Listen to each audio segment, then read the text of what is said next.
as we look forward to what happens next, I'm curious, the debt ceiling talks, how do you expect McCarthy to navigate those discussions? And do you expect his opponents will use debt ceiling talks as a way to leverage or extract some of those deep spending cuts and what they're pushing for? Well, I have to say, from where I sit here in London talking to mainly global investors, this whole fight over the speakership has been both mystifying and a pretty unedifying spectacle. But as you say, one of the 2 or 3 most important implications of the battle is what it means for raising the U.S. debt ceiling. That isn't up again until July, so there is still time. But I think there's real prospect for the so-called Taliban 20 to hold the process hostage. They have promised to do so, and this is their ticket, really, to staying in power, which is to be disruptive. That's their USP. And of course, investors want to know, how does this change the economic agenda the Republicans sort of deploy in 2023? I think right now, amidst a 2023 global market outlook that is full of some pretty big macro concerns, the risk of recession, obviously, in inflation, and what central banks will do being front and center, I don't think outside of the immediate kind of inside politics that enough attention is being spent by investors looking at these dynamics, because I actually think it is going to be pretty disruptive.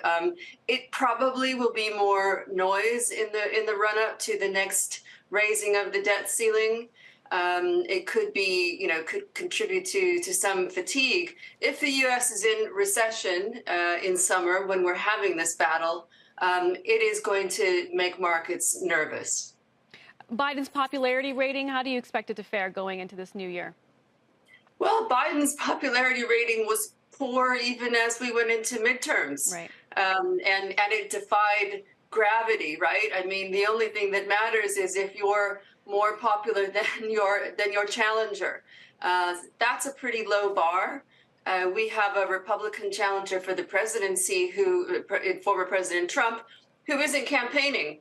So we're in a kind of a strange lull at the moment when it comes to political signals coming out of Washington. I think that market participants are going to focus on the potential that the U.S. may swerve a recession and hope for the best and come back to looking at political dramas later. But of course, part of what McCarthy has done during the course of these negotiations is make it easier to turf him out of the speakership.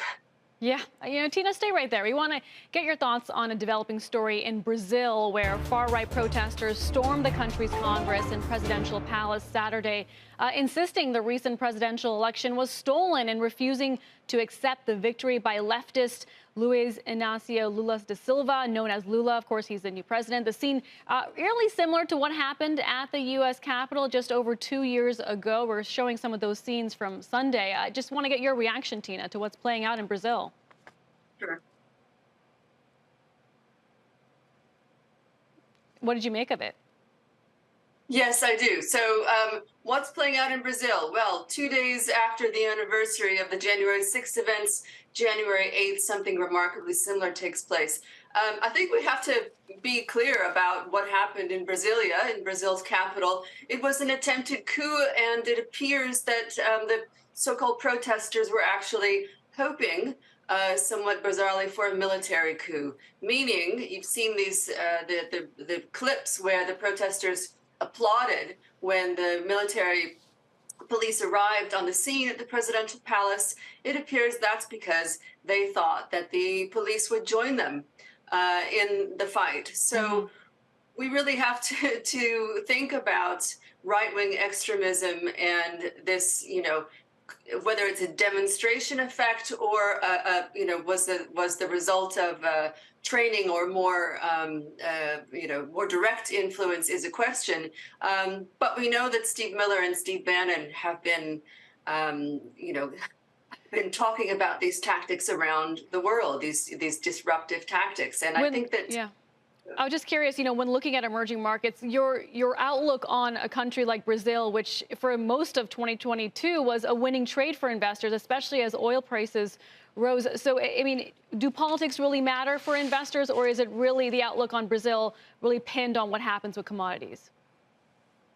Well, Brazil is very much a commodities story, but if it's overtaken by a period of disruption, political disruption, then that becomes the story, right? And Brazil very much doesn't want to go back there, doesn't want to go back to those days. I was in the country not long ago. It's got so many things going for it, and this could be a more positive time for emerging markets, but it's just this kind of disruption that the pro-Bolsonaro protesters are after, and all eyes are whether President Lula can actually quell this dissent. And the election was very close indeed, but it was not a contested election. There aren't questions in Brazil about the electoral machinery, etc. They've got an enviable system for elections that we in the U.S. would love to have, in fact. So exploiting this divide is going to undermine investor confidence in Brazil. In the immediate term, it'll